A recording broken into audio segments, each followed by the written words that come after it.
For many of us in the West, the Buddha is the ultimate spiritual skeptic.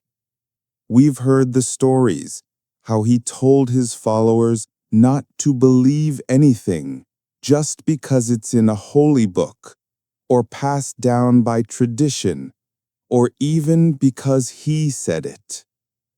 He's often presented as the great rationalist, the teacher who urged people to test his words for themselves, like a goldsmith testing the purity of gold. He championed direct experience and personal investigation above all else. But what if I told you that this same great skeptic also said that faith, a specific, profound kind of faith, is the essential first step on the path to wisdom, that without it, the journey to liberation can't even begin? This sounds like a paradox, doesn't it? How can a path of radical self-inquiry be founded on an act of faith? For many of us, the word faith is heavy. It can bring to mind ideas of blind belief, of accepting dogma without question, the very things the Buddha seemed to caution against. But the Pāli word used in the scriptures is saddhā, and while it's often translated as faith, a more accurate meaning might be trustful confidence or verified trust. It's not a command to close your eyes and believe in the destination. It's an invitation to trust the map enough to take the first step and see for yourself. Welcome to the Mindful Compass. Today, we're going to explore the beautiful and practical role of saddhā in the Buddhist path. We'll discover that in this tradition, faith isn't the opposite of investigation. It's the very catalyst that makes true investigation possible. So, how does saddhā, this trustful confidence, actually work? In the Buddhist teachings, it isn't a destination. It's the spark that ignites the engine of inquiry. The process looks something like this. First, you encounter a teaching or a teacher that resonates with you. You develop saddhā, enough confidence to think, there might be something to this. This is worth investigating. This initial trust motivates you to take the next step, to actually apply the teachings. You put in the effort. You meditate. You practice ethical conduct. You begin to observe your mind with honesty. And then the crucial phase begins. You start to see the results for yourself. You notice a little more calm, a little less reactivity, a little more clarity. This direct personal knowledge is called paññā, or wisdom. And this newfound wisdom doesn't replace your faith. It refines and strengthens it, creating a powerful feedback loop. The more you see for yourself, the deeper your confidence becomes. This is not a uniquely Buddhist idea. The Buddha famously made this principle clear in a discourse known as the Kalama Sutta. When a group of villagers complained that they were confused by many conflicting teachers, the Buddha didn't tell them to have faith in him. Instead, He gave them a toolkit for investigation. He told them to know for themselves what leads to harm and what leads to benefit. He said, "When you know for yourselves that certain things are unskillful, blameworthy, and lead to suffering, then you should abandon them."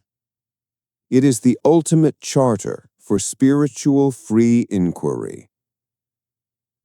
To make this crystal clear, let's use an analogy.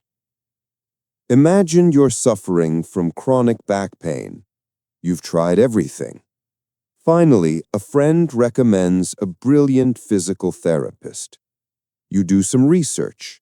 This therapist has a great reputation, and during your first visit, they explained the mechanics of your injury and their proposed treatment plan with incredible clarity.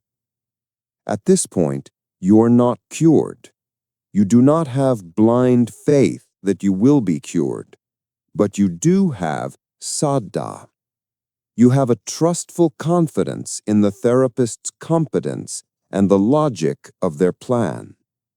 And that confidence is what motivates you to go home and do the prescribed exercises every single day.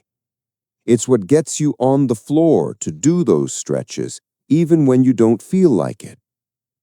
Your trust inspires you to personally investigate the prescription. As you do the work, you start to feel a real change. The pain lessens. Your mobility increases. This is paññā, your direct, undeniable experience. This direct knowing proves that the therapist's advice was sound, which in turn deepens your saddhā, making you even more diligent in your practice. In this journey, the Buddha is the expert physician. The teachings are the diagnosis and the prescription.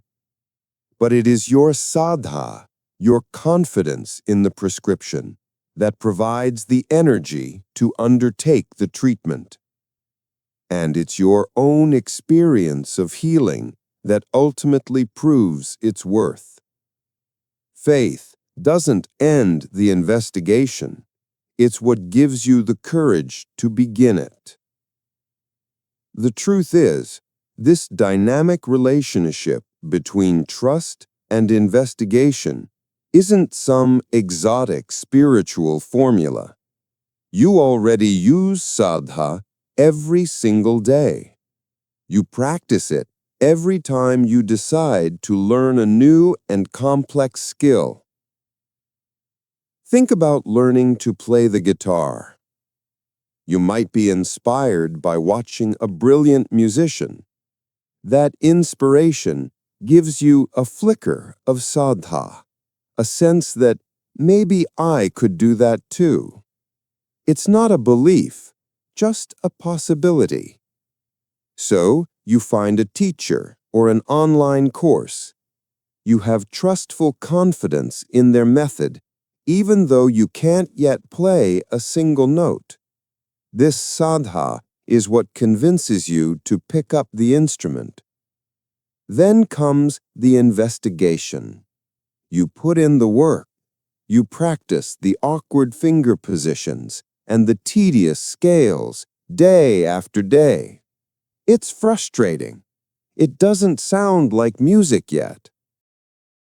And then, one day, it happens. You play your first clean, ringing chord. That moment is paññā. It's direct knowing. It's not a theory. You feel it in your fingers and hear it with your own ears. And that direct experience immediately validates your initial trust, strengthening your saddhā and giving you the energy to learn the next chord. This is the engine of all human growth. Saddha is the working trust that allows us to engage with a process, and paññā is the personal experience that confirms the path is true. To make this real for yourself, take a moment for a practice we can call tracing a skill. Bring to mind a skill you have that you're proud of. It can be anything: cooking a favorite meal, a competency in your job, playing a sport, anything you had to learn over time. Now, see if you can trace the path. First, what initially gave you the confidence to believe you could learn it? A teacher? A book? A friend? That was the seed of saddhā. Second, what was the actual work you had to do? The hours of practice, the trial and error. That was your investigation. And finally, can you remember the first moment you knew from your own direct experience that you were getting it? That small taste of success. That was the arising of paññā, the wisdom that turned your hope into a reality. By seeing this process in your own life, you can understand that saddhā is not a leap in the dark. It is the natural and necessary first step toward any kind of mastery. So, we return to our original paradox, the skeptic who asks for faith. We can see now that there is no contradiction. The Buddha's path does not ask for blind belief. It asks for a courageous, trustful confidence, the kind of trust that empowers you to begin the investigation for yourself. Saddhā is the courage that opens the door. Paññā is the wisdom you find when you walk through it. One does not negate the other. They work in perfect harmony. The path doesn't ask you to simply believe the truth. It asks you to be brave enough to uncover it. What is a skill in your life where you've seen this process of trust and verification at play? Please share your experience in the comments below. If this exploration brought you some clarity, please like this video and subscribe to the Mindful Compass. Thank you for walking this path of inquiry with me. May you find the confidence to investigate your own path and the clarity that comes from seeing for yourself.